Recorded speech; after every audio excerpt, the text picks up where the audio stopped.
राम राम राम सर्वेभ्यः हृत्पूर्वक नमस्काराः. Welcome to class 55 of Learn to Chant Bhagavad Gita webinar. सर्वेभ्यः अस्माकं चतुष्सप्ततितम स्वातन्त्र्यदिनोत्सवस्य हार्दशुभाशयाः. A very happy Independence Day to all of you. Today we are going to complete Vibhuti Yoga, that is the 10th chapter. Welcome to all our panelists for today. We have Anuradha Bhagini, Ishu, Neha, Rama Bhagini, Chitra Bhagini, Suvarna, Sudagoni Bhagini for now. Very warm welcome once again. And independence is not just political independence, which we gained on 15th August 1947, but we also need to have independence and liberation from all internal enemies, and that is what Adhyatma Vidya teaches us, and our scriptures like the Bhagavad Gita teach us. So conquering one's mind, conquering one's insecurities, conquering kama, krodha, lobha, moha, mada, matsarya, all these things, like we say in Sanskritam, sa vidya ya vimuktaye, that is knowledge which liberates. So our effort should be to achieve independence and liberation in the true sense of the term. So with that, let us all begin today's webinar. As usual, we will begin with Dhyana Shlokaha and a recap of what we learned in the previous class and the new verses for today. We have 8 verses. With that, we will be completing Vibhuti Yoga. गुरुरेव गतिर्गुरुमेव भजे, गुरुणैव सहास्मि नमो गुरवे, न गुरोः परमं शिशुरस्मि गुरोः, मतिरस्ति गुरौ मम पाहि गुरो. नारायणं नमस्कृत्य नरं चैव नरोत्तमं, देवीं सरस्वतीं व्यासं ततो जयमुदीरयेत्. वसुदेवसुतं देवं कंसचाणूरमर्दनं, देवकी परमानन्दं कृष्णौ वन्दे जगद्गुरुम्. पार्थाय प्रतिबोधितां भगवता नारायणेन स्वयं, व्यासेन ग्रथितां पुराणमुनिना मध्ये महाभारतम्, अद्वैतामृतवर्षिणीं भगवतीम् अष्टादशाध्यायिनीम् अम्ब त्वामनुसन्दधामि भगवद्गीते भवद्वेषिणीम्. नमोऽस्तु ते व्यासविशालबुद्धे, पुल्लारविन्दायतपत्रनेत्र, येन त्वया भारततैलपूर्णः प्रज्वालितो ज्ञानमयः प्रदीपः. प्रपन्नपारिजाताय स्तोत्रवेत्रैकपाणये, ज्ञानमुद्राय कृष्णाय गीतामृतदुहे नमः. वसुदेवसुतं देवं कंसचाणूरमर्दनं, देवकी परमानन्दं कृष्णौ वन्दे जगद्गुरुम्.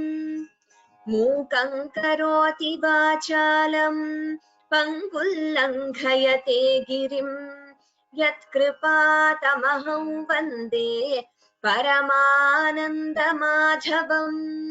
गीतासु गीता कर्तव्या किमन्यैः शास्त्रविस्तरैः, या स्वयं पद्मनाभस्य मुखपद्माद्विनिसृता. सर्वोपनिषदो गावः दोग्धा गोपालनन्दनः, पार्थो वत्सः सुधीर्भोक्ता दुग्धं गीतामृतं महत्. शान्ताकारं भुजगशयनं पद्मनाभं सुरेशं विश्वाधारं गगनसदृशं मेघवर्णं शुभांगं लक्ष्मीकान्तं कमलनयनं योगिभिर्ध्यानगम्यं वन्दे विष्णुं भवभयहरं सर्वलोकैकनाथम्। यं ब्रह्मा वरुणेन्द्ररुद्रमरुतः स्तुन्वन्ति दिव्यैस्तवैः वेदैः साङ्गपदक्रमोपनिषदैः गायन्ति यं सामगाः ध्यानावस्थिततद्गतेन मनसा पश्यन्ति यं योगिनः यस्यान्तं न विदुः सुरासुरगणाः देवाय तस्मै नमः।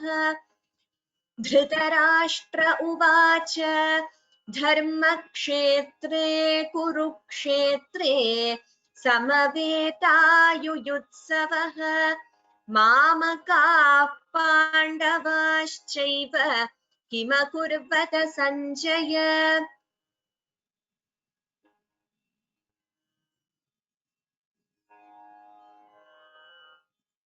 ॐ श्री परमात्मने नमः।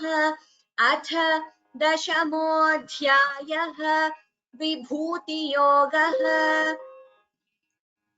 श्रीभगवानुवाच भूय एव महाबाहो शृणु मे परमौ वचः यत्तेऽहं प्रीयमाणाय वक्ष्यामि हितकाम्यया। A recap of what we learnt in the previous class, that is verses 24 to 34. पुरोधसाञ्च मुख्यं मां विद्धि पार्थ बृहस्पतिं सेनानीनामहं स्कन्दः सरसामस्मि सागरः महर्षीणां भृगुरहं गिरामस्म्येकमक्षरम् यज्ञानां जपयज्ञोऽस्मि स्थावराणां हिमालयः अश्वत्थः सर्ववृक्षाणां देवर्षीणां च नारदः गन्धर्वाणां चित्ररथः सिद्धानां कपिलो मुनिः उच्चैश्रवसमश्वानां विद्धि माममृतोद्भवम् ऐरावतं गजेन्द्राणां नराणां च नराधिपम् आयुधानामहं वज्रं धेनूनामस्मि कामधुक् प्रजनश्चास्मि कन्दर्पः सर्पाणामस्मि वासुकिः अनन्तश्चास्मि नागानां वरुणो यादसामहं पितॄणामर्यमा चास्मि यमः संयमतामहम् प्रह्लादश्चास्मि दैत्यानां कालः कलयतामहं मृगाणां च मृगेन्द्रोऽहं वैनतेयश्च पक्षिणां पवनः पवतामस्मि रामः शस्त्रभृतामहं झषाणां मकरश्चास्मि स्रोतसामस्मि जाह्नवी सर्गाणामादिरन्तश्च मध्यं चैवाहमर्जुन अध्यात्मविद्या विद्यानां वादः प्रवदतामहम् अक्षराणामकारोऽस्मि द्वन्द्वः सामासिकस्य च अहमेवाक्षयः कालः धाताहं विश्वतोमुखः मृत्युः सर्वहरश्चाहं उद्भवश्च भविष्यताम् कीर्तिश्रीर्वाक् च नारीणाम् स्मृतिर्मेधा धृतिः क्षमा. So we have learnt till here. We will begin with the 35th verse onwards. Anuradha Bhagini. बृहत्साम तथा साम्नाम् बृहत्साम तथा साम्नाम् बृहत्साम तथा साम्नाम् गायत्री छन्दसामहम् गायत्री छन्दसामहम् गायत्री छन्दसामहम् मासानां मार्गशीर्षोऽहम् मासानां मार्गशीर्षोऽहम् मासानां मार्गशीर्षोऽहम् ऋतूनां कुसुमाकरः ऋतूनां कुसुमाकरः ऋतूनां कुसुमाकरः. So tatha, the ta is alpa prana, tha is mahaprana. Chandasam, cha is mahaprana. This here, margashir shoham, this what we see here, the S sign is what we call an avagraha chinha. So avagraha chinha is when, like I've already told you, when we have a purva rupa sandhi, margashir sho aham, margashir shaha aham, it becomes margashir shoham, and instead of the a you get this S sign, the avagraha chinha. Ritunam kusumakarah. बृहत्साम तथा साम्नां गायत्री छन्दसामहम् बृहत्साम तथा साम्नां गायत्री छन्दसामहम् बृहत्साम तथा साम्नां गायत्री छन्दसामहम् मासानां मार्गशीर्षोऽहम् ऋतूनां कुसुमाकरः मासानां मार्गशीर्षोऽहम्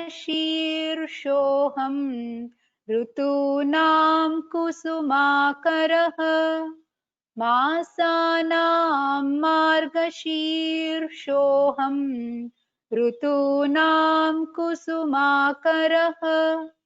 Please note this pronunciation, all of you, of this letter. This is r, that is a swara, not the vyanjanam. It is, so you should not pronounce it as ru. Ru is different, where you have the ra with an u. This is r, like you find in Krishnaha, Kripa. So all these words have this r, that is the swara r. So please note the difference between pronouncing r and ru. We will repeat again. बृहत्साम तथा साम्नां गायत्री छन्दसामहम् मासानां मार्गशीर्षोऽहम् ऋतूनां कुसुमाकरः बृहत्साम तथा साम्नां गायत्री छन्दसामहम् मासानां मार्गशीर्षोऽहम् ऋतूनां कुसुमाकरः. Here Ritunam Kusumakarah, you can chant it as Ritunam, the Anuswara completely, or the optional rule of Anuswara which we have told you, Ritunam Kusumakarah. Ritunam Kusumakarah. I hope it is clear. Dhanyavadaha Bhagini. We'll move to the next verse. Issue. Ram Ram Ram. Ram Ram Ram. द्यूतं छलयतामस्मि द्यूतं छलयतामस्मि द्यूतं छलयतामस्मि तेजस्तेजस्विनामहम् तेजस्तेजस्विनामहम् तेजस्तेजस्विनामहम् जयोऽस्मि व्यवसायोऽस्मि जयोऽस्मि व्यवसायोऽस्मि जयोऽस्मि व्यवसायोऽस्मि सत्त्वं सत्त्ववतामहम् सत्त्वं सत्त्ववतामहम् सत्त्वं सत्त्ववतामहम् द्यूतं छलयतामस्मि तेजस्तेजस्विनामहम् द्यूतं छलयतामस्मि तेजस्तेजस्विनामहम् द्यूतं छलयतामस्मि तेजस्तेजस्विनामहम् जयोऽस्मि व्यवसायोऽस्मि सत्त्वं सत्त्ववतामहम् जयोऽस्मि व्यवसायोऽस्मि सत्त्वं सत्त्ववतामहम् जयोऽस्मि व्यवसायोऽस्मि सत्त्वं सत्त्ववतामहम् Here, please note, all of you, asmi, asmi. Here, please do not prolong, do not chant it as me. And dyutam chalayatam asmi. So while combining, we can chant it as dyutan chalayatam asmi. Instead of complete visarga, we combine the sandhi and chant it as dyutan chalayatam asmi. Once more, the entire verse. द्यूतं छलयतामस्मि तेजस्तेजस्विनामहम् जयोऽस्मि व्यवसायोऽस्मि सत्त्वं सत्त्ववतामहम् द्यूतं छलयतामस्मि तेजस्तेजस्विनामहम् जयोऽस्मि व्यवसायोऽस्मि सत्त्वं सत्त्ववतामहम् उत्तमं धन्यवादाः इषु next Neha वृष्णीनां वासुदेवोऽस्मि वृष्णीनां वासुदेवोऽस्मि वृष्णीनां वासुदेवोऽस्मि पाण्डवानां धनञ्जयः पाण्डवानां धनञ्जयः पाण्डवानां धनञ्जयः मुनीनामप्यहं व्यासः मुनीनामप्यहं व्यासः मुनीनामप्यहं व्यासः कवीनामुशना कविः कवीनामुशना कविः कवीनामुशना कविः Please note here Dhananjayah, dha Mahaprana, and Pandavanan Dhananjayah. So you can combine the sandhi and chant it as Pandavanan Dhananjayah instead of Pandavanam Dhananjayah. Some of the verses are very simple to understand. Vrishninam, among the Vrishnis, I am Vasudeva. Vasudeva is Bhagavan Shri Krishna. Pandavanam Dhananjayah, among Pandavas, Dhananjaya. Dhananjaya is Arjuna. Among Munis, Muninam, among the Munis, he says, Bhagavan says he is Vyasa. Kavinam, that is among the poets, Ushana Kavihi. So the idea here is that Bhagavan is saying he is there in all manifestations. We will see in the last verse, he says how there is nothing in this world, whether movable or immovable, which is not with him. So he is the best in all the manifestations and everything, whether animate, inanimate, living, non-living, movable, immovable, everything is pervaded by Brahman, by Bhagavan. There is nothing which is not pervaded by him. We will repeat this. Vrishninam vasudevosmi Pandavanam Dhananjayah.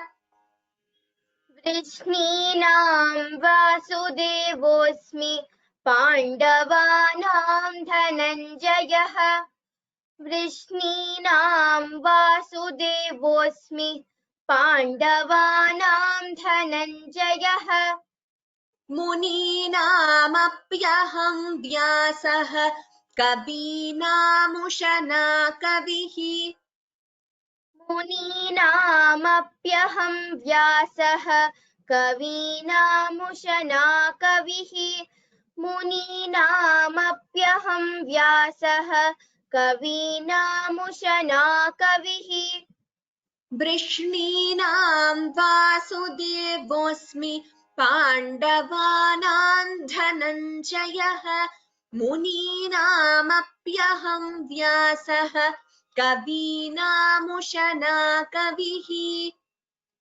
वृष्णीनां वासुदेवोऽस्मि पाण्डवानां धनञ्जयः मुनीनामप्यहं व्यासः कवीनामुशना कविः Uttamam. Dhanyavadah Neha. We have a question as to what is the meaning of Vrishni. Vrishni is the name of the clan, the Vamsha in which Krishna was born. It is called Vrishni Vamsha, and which is why another name of Lord Krishna is Varshneya, because he was born in Vrishni Vamsha. So among the people in Vrishni Vamsha, among all the Vrishnis, he is the best. That is Vasudeva, Lord Krishna.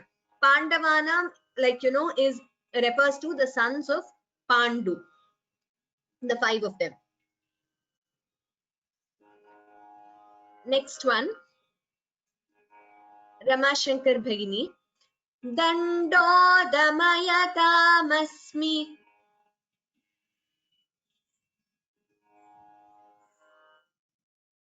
दण्डोदमयतामस्मि दण्डोदमयतामस्मि नीतिरस्मि जिगीषताम् नीतिरस्मि जिगीषताम् नीतिरस्मि जिगीषताम् मौनं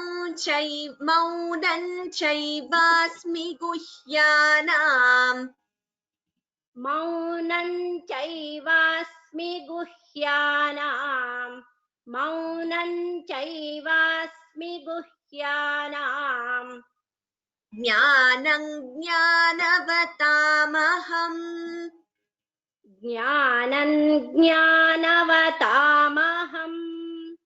ज्ञानं ज्ञानवतामहम्. Here please note asmi, again it's a hrasvaswara. Maunam chaiva. So while combining we chant it as maunan chaiva. Optional rule for anuswaras, combining the sandhi maunan chaiva. Similarly here jnanam jnanavatamaham. So we combine and chant it as jnanam jnanavatamaham. We'll repeat this. Dandodamayatam नीतिरस्मि जिगीषताम् दण्डोदमयतामस्मि नीतिरस्मि जिगीषताम् दण्डोदमयतामस्मि नीतिरस्मि जिगीषताम् मौनं चैवास्मि गुह्यानाम् ज्ञानं ज्ञानवतामहम् मौनं चैवास्मि गुह्यानाम् ज्ञानं ज्ञानवतामहम् मौनं चैवास्मि गुह्यानाम् ज्ञानं ज्ञानवतामहम् दण्डोदमयतामस्मि नीतिरस्मि जिगीषताम् मौनं चैवास्मि गुह्यानाम् ज्ञानं ज्ञानवतामहम् दण्डो दमयतामस्मि नीतिरस्मि जिगीषताम् मौनं चैवास्मि गुह्यानाम् ज्ञानं ज्ञानवतामहम्। धन्यवादाः भगिनी। नेक्स्ट प्रियदर्शिनी भगिनी, नेक्स्ट वर्स। यच्चापि सर्वभूतानां,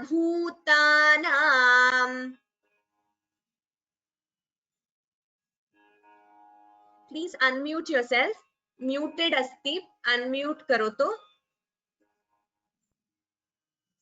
यच्चापि सर्वभूतानां यच्चापि सर्वभूतानां बीजं तदहमर्जुन बीजं तदहमर्जुन बीजं तदहमर्जुन न तदस्ति विना यत् स्यात् न तदस्ति विना यत् स्यात् न तदस्ति विना यत् स्यात् मया भूतं चराचरम्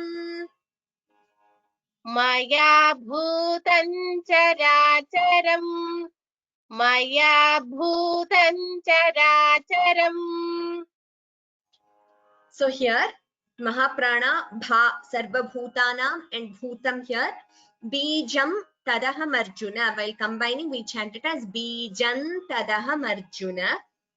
And similarly, Bhutam Characharam, we combine it and chant it as Bhutan Characharam. So here Bhagavan says, after describing a few of his manifestations are limitless. So he just gave a few examples to Arjuna, and in this verse Bhagavan says, Yat cha api sarvabhutanam bijam tat aham. O Arjuna, whatever is the seed of all beings, sarvabhutanam, of all beings, bijam, the seed, that is me. Na tadasti vina yat syat maya bhutam characharam. Chara is moving objects or moving beings. Acharam is stationary. So whether stationary or moving, movable, immovable, in all the beings, there is nothing, natadasti yat maya vina syat. There is nothing which is not without me. Which means Bhagavan is all pervading and he is present in all beings. So that is what Bhagavan is saying in this verse. Yachapi sarva bhutanam bijam tadaham arjuna.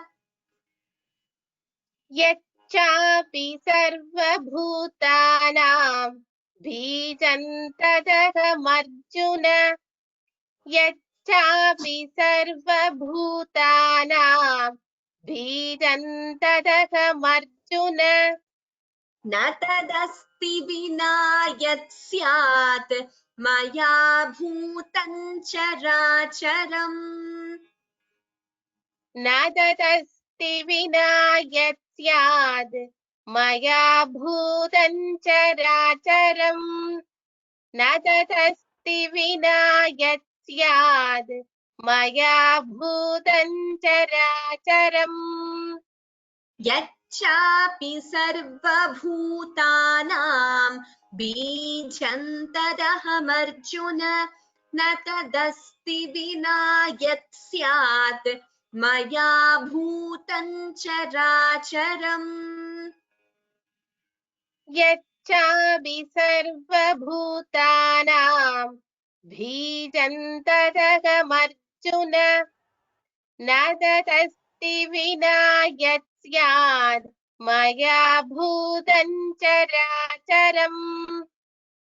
Dhanyavadaha Bhagini. All of you please note the ba here, bijam, is alpa prana. So it should be chanted as alpa prana only. However, the bha here, sarva bhutanam, and here bhutam, there it is mahaprana, but this word bijam is alpa prana. Like I said, it means the seed. Next one, Suvarna Sudagoni Bhagini.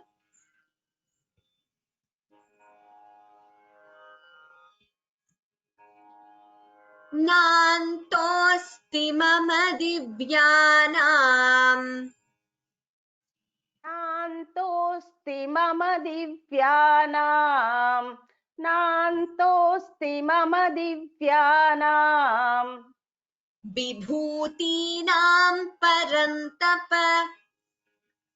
विभूतीनां परन्तप विभूतीनां परन्तप एष तु उद्देशतः प्रोक्तः एष तु उद्देशतः प्रोक्तः एष तु उद्देशतः प्रोक्तः विभूतेर्विस्तरो मया विभूतेर्विस्तरो मया विभूतेर्विस्तरो मया. So vibhutinam, the bha is mahaprana here.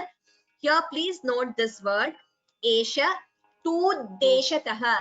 This is a sanyuktakshara. This de here, it is dil and da together. So both have to be heard. Tu deshatah. Two das are there. Both have to be heard. And a visarga followed by pa. So we have upadhmaniya. Esha tu deshatah proktah.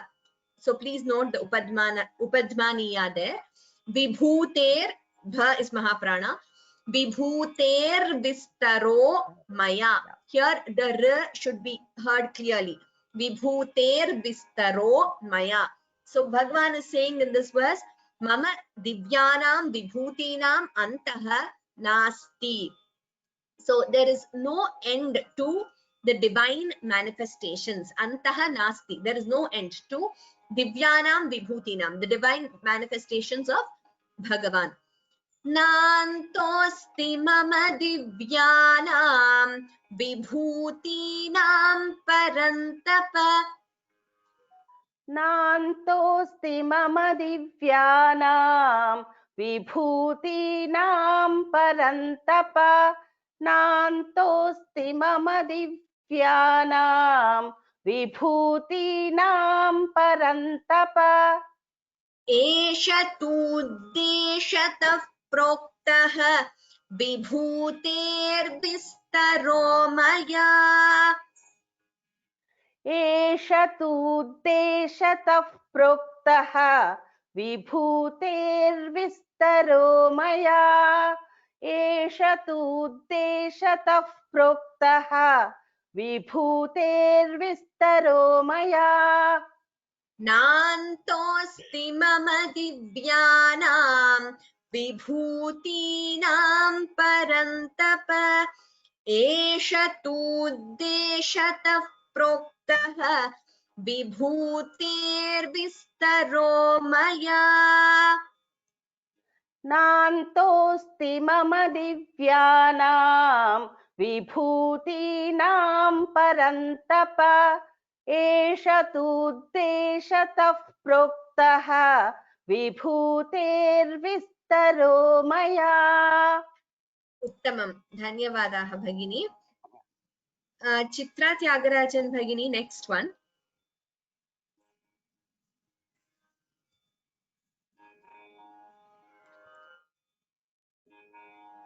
यद्यद्विभूतिमत्सत्त्वं. Self muted इति वदति चित्रा त्यागराजन् भगिनी.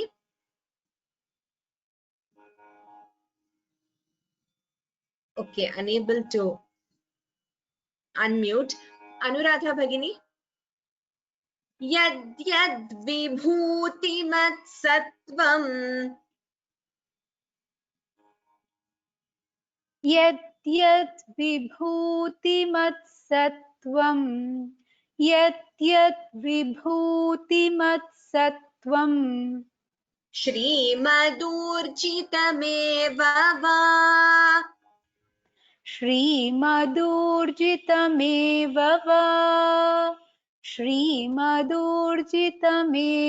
वा तत्तदेवावगच्छत्वम् तत्तदेवावगच्छत्वम् तत्तदेवावगच्छत्वम् मम तेजोंश सम्भवम् मम तेजोंश सम्भवम् मम तेजोंश सम्भवम् यद्यद्विभूतिमत्सत्त्वम् श्रीमदूर्जितमेव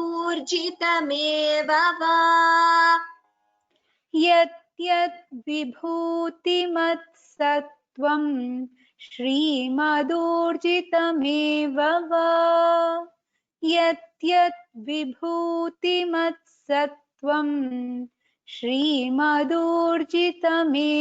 वा तत्तदेवावगच्छत्वम् मम तेजोंश सम्भवम् तत्तदेवावगच्छत्वम् मम तेजोंश सम्भवम् तत्तदेवावगच्छत्वम् मम तेजोंश सम्भवम् यद्यद्विभूतिमत्सत्त्वम् श्रीमदूर्जितमेव वा तत्तदेवावगच्छत्वम् मम तेजोंश सम्भवम् यत् विभूतिमत्सत्त्वम् श्रीमदूर्जितमेव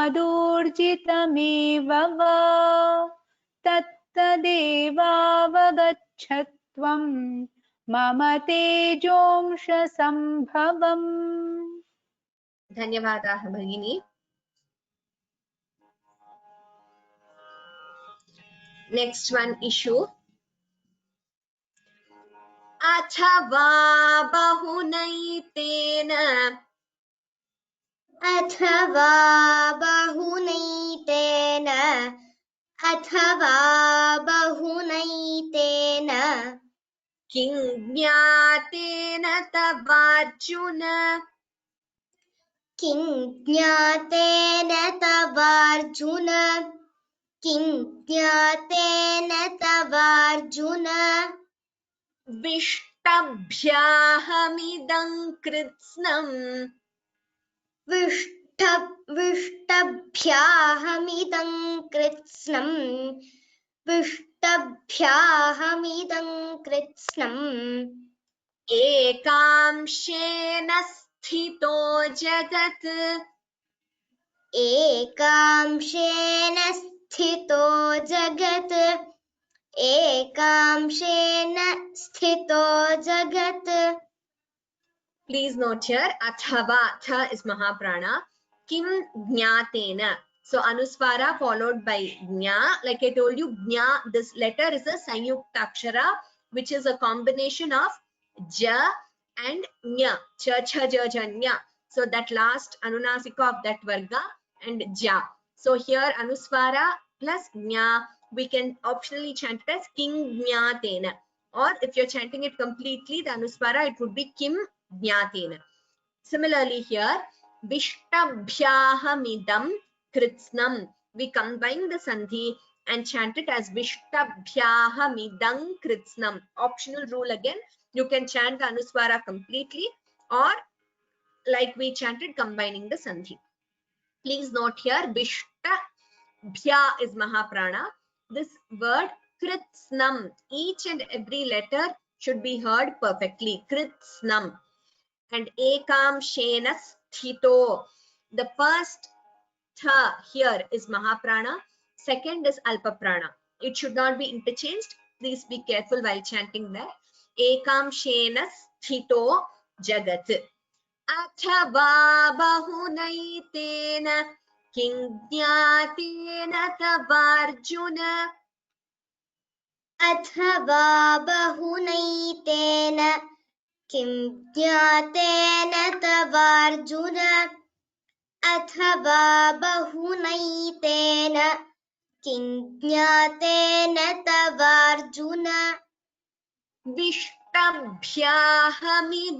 कृत्स्नम् एकांशेन स्थितो जगत् विष्टभ्याहमिदं कृत्स्नम् एकांशेन स्थितो जगत् विष्टभ्याहमिदं कृत्स्नम् एकांशेन स्थितो जगत् अथवा बहुनैतेन किं ज्ञातेन तवार्जुन विष्टभ्याहमिदं कृत्स्नम् एकांशेन स्थितो जगत् अथवा बहुनैतेन किं ज्ञातेन तवार्जुन विष्टभ्याहमिदं कृत्स्नम् एकांशेन स्थितो जगत् उत्तमम् इषु धन्यवादाः नेक्स्ट नेहा ॐ तत्सदिति ॐ तत्सदिति ॐ तत्सदिति श्रीमद्भगवद्गीतासु श्रीमद्भगवद्गीतासु उपनिषत्सु उपनिषत्सु ब्रह्मविद्यायां ब्रह्मविद्यायां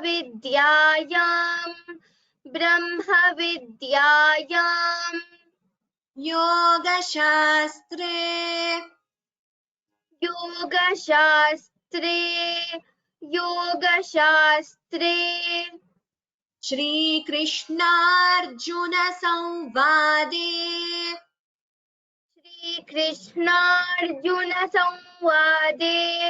श्रीकृष्णार्जुन संवादे विभूतियोगो नाम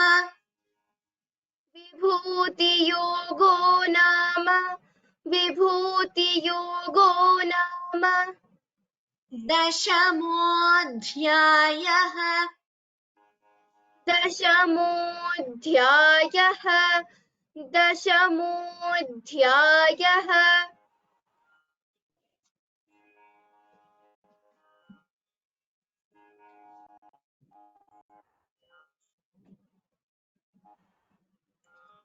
ॐ तत्सदिति श्रीमद्भगवद्गीतासु उपनिषत्सु ब्रह्मविद्यायां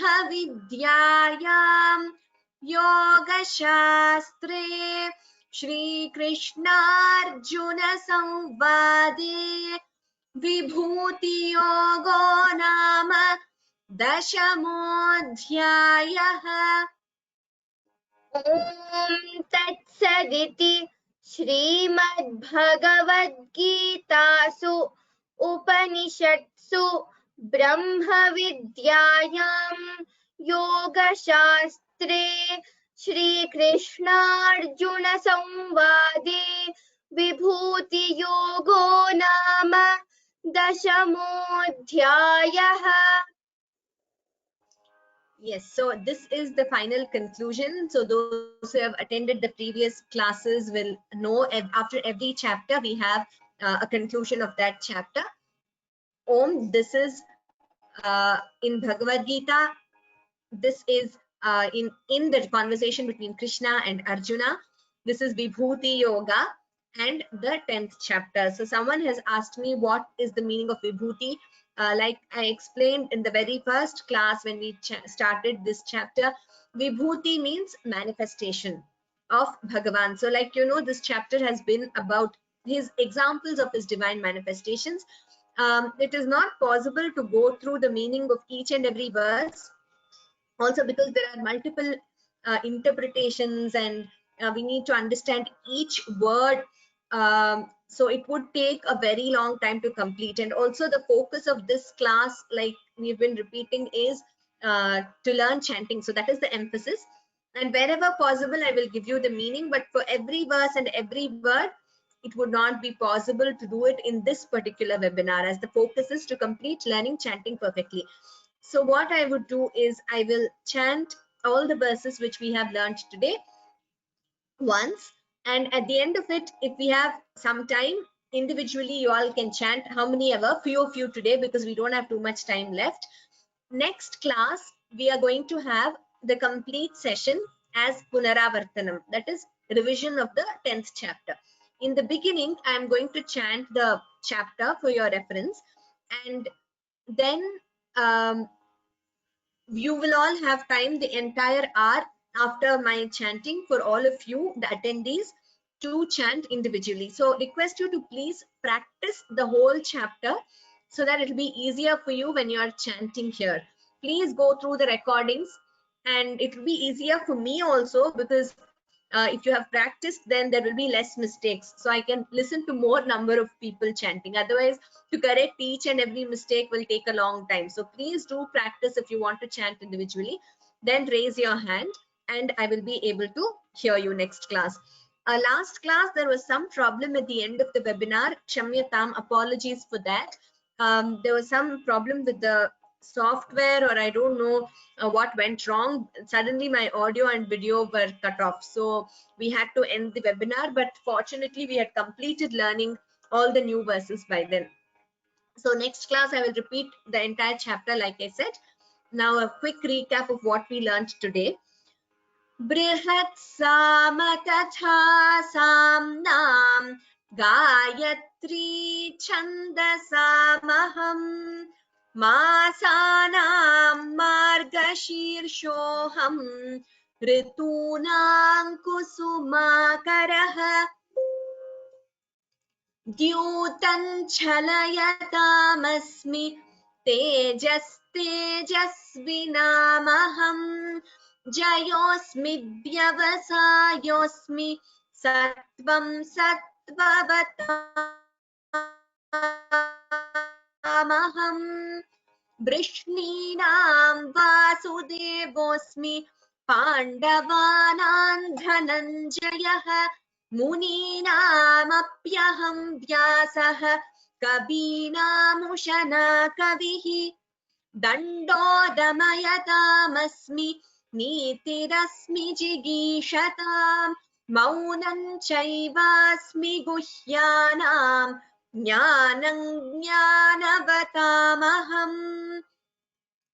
Yachapi Sarvabhutanam Bijan Tadaham Arjuna Na Tadasti Vina Yatsyat Maya Bhutan Characharam Nantosti Mama Divyanam Vibhutinam Parantapa Esha Tuddeshatah Proktaha Vibhutervistaro Maya Yadyad Vibhutimatsattvam Shrimadurchitameva va Tattadevavagachatvam Mama Tejomsha Sambhavam Athava Bahunaitena Kignyatina Tavarjuna Vishtabhyahamidam kritsnam Ekamshena sthito jagat Om Tatsaditi Shrimad Bhagavad Gitasu Upanishatsu Brahma Vidyayam Yoga Shastre Shri Krishna Arjuna Samvade Vibhuti Yogo Nama Dashamodhyayah. We have completed the 10th chapter, and thank you all for the cooperation, and to all our panelists who have been helping with the Anucharanam every class. before I move to the questions of today's class, there was a question last class as to the word makara, shashanam makaraschasmi. So like we discussed, there are many very scholarly commentaries which refer to makara as a shark, and jhashanam consistently it means fish. So among the fish, some very scholarly commentaries call it the shark, but there are others also which refer to it as a basically it is a huge fish or a big aquatic creature, and it is not a crocodile. I did not come across that in any, and I also discussed with some of the some scholars. Yes, sometimes contextually makara in Sanskritam the word also means crocodile, but here jhashanam means fish. So among the fish it refers to the best among the fish. So we need to get the message, like the tattva behind this. So rather than what exactly animal it is referring to or what creature it's referring to, it means the best or the biggest among the fish. So that is what is the meaning here. And makara, it refers to any huge aquatic creature having the shape of a fish. So, and jasha always it means fish. So that is the meaning here. But ultimately, like I said, the tattva of this chapter is how Bhagavan's manifestations are seen in nature. Bhagavan's manifestations are seen everywhere, and there is nothing in this universe, whether movable or immovable, which is not pervaded by Brahman. So Brahman. So Sarvam Brahmamayam Jagat. That is the tattva of this chapter. And quickly the questions for this class. In second line, which two, okay, in verse 40, second line, which two das should be heard? Verse 40, here, Esha tu deshatah, this word here. Tu deshatah. Here there are two das. So please don't chant it as tu deshatah. It is tu deshatah. So this is a sanyukta akshara, double letter, compound letter. Tu deshatah. That is what I was referring to. And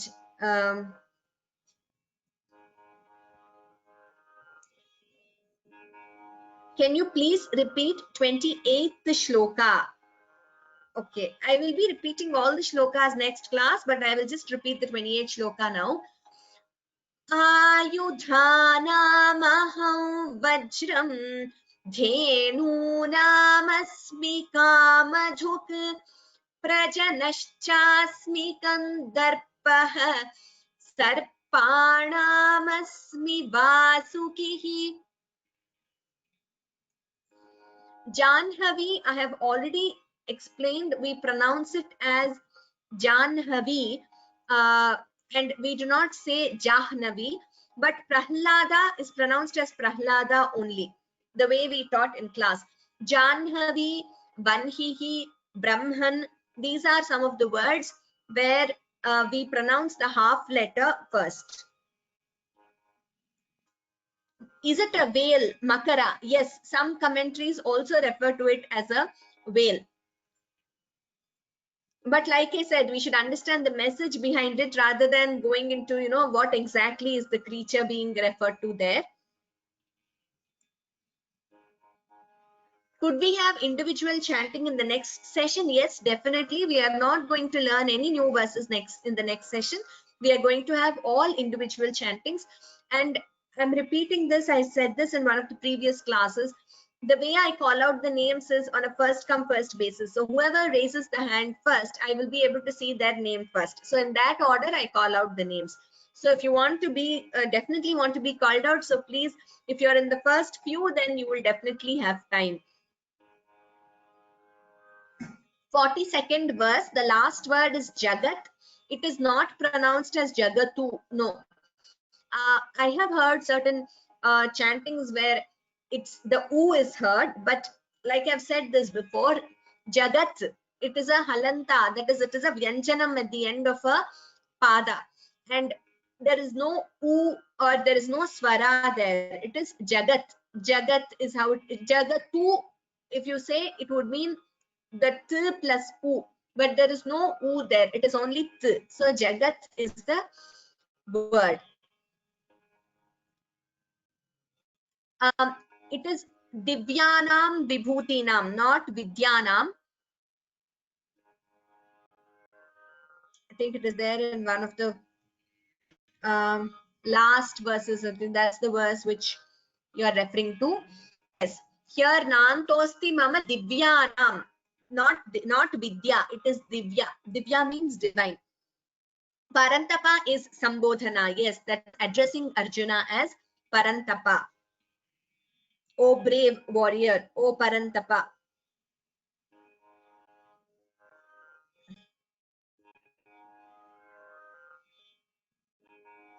Yes, so I think I've answered most of the questions. Okay, how an avagraha chinha is placed? The S sign I repeated. I answered this again in this particular class.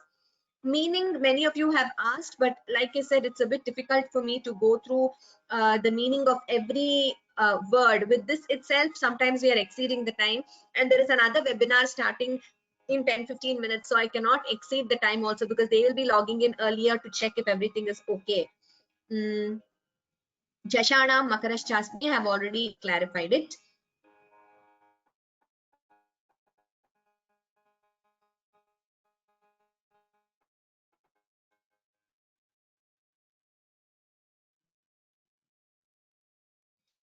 Individual chanting, some of you have asked. Please, next class, raise your hand. Come early, raise your hand. Okay, so with this, we have completed the 10th chapter. Yes, like one of them has pointed, Gita Bhagini, Vyoma has a meaning, verse by verse Gita, meaning webinar separately. So you can all probably, if those who are interested in learning the meaning, the sessions have started, but as the recordings are available, you can listen, and you can also join and continue the sessions. So verse by verse, the meaning is being explained, a separate webinar. So that would be helpful for you if you want to know the meaning in detail. And with this, we have completed the 10th chapter. We also don't have time left for individual chanting today. We will have it in the next class. All of you, please practice. And I would be very eager to listen to as many of you chant individually as possible next class. And please try and perfect yourselves before you chant here, so there'll be less mistakes and more people can also chant. We'll complete as usual with the last verse and Shanti Mantra. Yatra Yogeshwarah Krishnah Yatra Partho Dhanurdharah Tatra Shrir Vijayo Bhutihi Dhruvani Tirmatirmama Sarve Bhavantu Sukhinah Sarve Santu Niramayah Sarve Bhadrani Pashyantu Ma Kaschid Dukkha Bhag Bhavet. Om Shanti Shanti